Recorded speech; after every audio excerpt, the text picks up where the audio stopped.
Dark web, internet का वो हिस्सा जिसे आमतौर पर इस्तेमाल होने वाले सर्च इंजन से नहीं ढूंढा जा सकता। इसको एक्सेस करने के लिए या इसको इस्तेमाल करने के लिए एक ख़ास तरह के ब्राउज़र या ख़ास तरह के सॉफ्टवेयर का इस्तेमाल किया जाता है। डार्क वेब का इस्तेमाल अक्सर गुमनाम रहने के लिए किया जाता है और इसमें कुछ लोग गैर कानूनी गतिविधियां भी करते हैं। हालांकि कुछ लोग इसे गोपनीयता बनाए रखने के लिए भी इस्तेमाल करते हैं, लेकिन वहां पर ज़्यादातर हमें गैर कानूनी गतिविधियां ही देखने को मिलती हैं।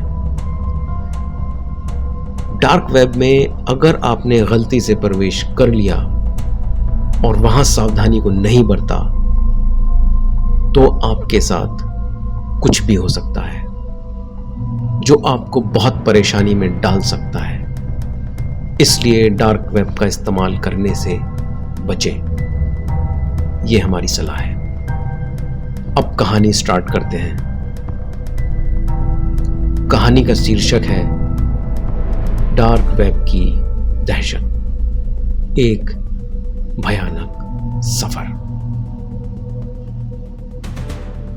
रवि एक साधारण मिडिल क्लास आदमी था जो गुड़गांव या गुरुग्राम में अपने परिवार के साथ रहता था।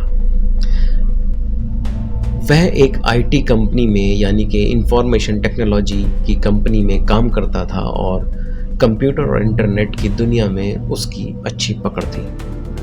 लेकिन एक दिन इंटरनेट की इस जानी पहचानी दुनिया से हटकर वह एक ऐसी अंधेरी गलियों में जा पहुंचा जहां कोई नहीं जाना चाहता था, डार्क वेब की गलियों में।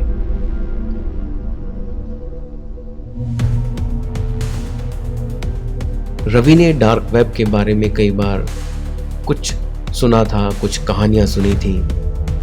उसके दोस्त अक्सर इस पर बात करते थे, लेकिन कोई भी इसे सीरियसली नहीं लेता था। एक दिन जब वह काम से घर लौटा, उसकी जिज्ञासा ने उसे इस अंधेरी दुनिया की ओर खींच लिया। उसने अपना कंप्यूटर खोला और उसने इंटरनेट पर डार्क वेब को एक्सेस करने का तरीका ढूंढ लिया और आखिरकार एक खास ब्राउज़र के जरिए इस गुप्त दुनिया में प्रवेश कर गया। पहले तो सब कुछ सामान्य सा लगा। कुछ फॉर्म्स, कुछ अजीब वेबसाइट्स, यह सब उसे इतना डरावना नहीं लगा। लेकिन धीरे धीरे जैसे जैसे वह डार्क वेब की गहराई में जाता गया, चीज़ें बदलने लगी। उसने ऐसी वेबसाइट देखी जहां अवैध चीज़ों का खुलेआम खरीद फरोख्त हो रही थी। कुछ जगहों पर तो खौफनाक वीडियो और तस्वीरों की भी भरमार थी। उन्हें देखकर उसकी रूह कांप उठी। लेकिन असली डरावनी चीज़ तब हुई जब रवि ने एक हिडन चैट रूम में प्रवेश किया। जैसे ही वह चैट रूम में गया, एक अजनबी ने उसे मैसेज किया, तुम्हारी आंखों के पीछे छिपी जिज्ञासा तुम्हें बर्बाद कर देगी, लौट जाओ वरना अंजाम बुरा होगा। रवि ने जवाब में लिखा, तुम कौन हो? अजनबी ने तुरंत जवाब दिया, मैं वह हूं जो तुम्हारी हर हरकत पर नजर रख रहा है। क्या तुम्हें लगता है कि तुम मुझसे छुप सकते हो? अब बहुत देर हो चुकी है। रवि के चेहरे का रंग उड़ गया। उसके कंप्यूटर स्क्रीन पर अचानक से एक और संदेश फ्लैश हुआ, मैं जानता हूं तुम कहां रहते हो रवि, तुम्हारा हर कदम मेरे लिए खुली किताब की तरह है। रवि का दिल जोर से धड़कने लगा। उसने तुरंत ब्राउजर बंद कर दिया, लेकिन डरावनी चीजें वहीं खत्म नहीं हुई। अगले दिन जब वह ऑफिस पहुंचा तो उसे अपने कंप्यूटर पर एक ईमेल मिला। वो ईमेल उसी व्यक्ति का था जिसने उसे रात में चेतावनी दी थी।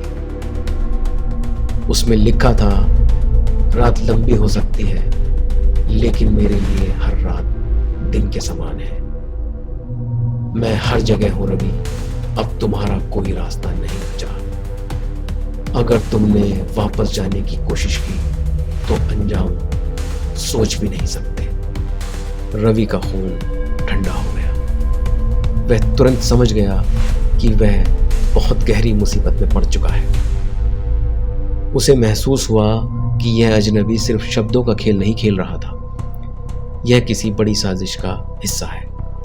रवि जैसे ही घर पहुंचा, उसने बिना देर लगाए अपने कंप्यूटर को फॉर्मेट किया और उस ब्राउज़र को हमेशा के लिए हटा दिया।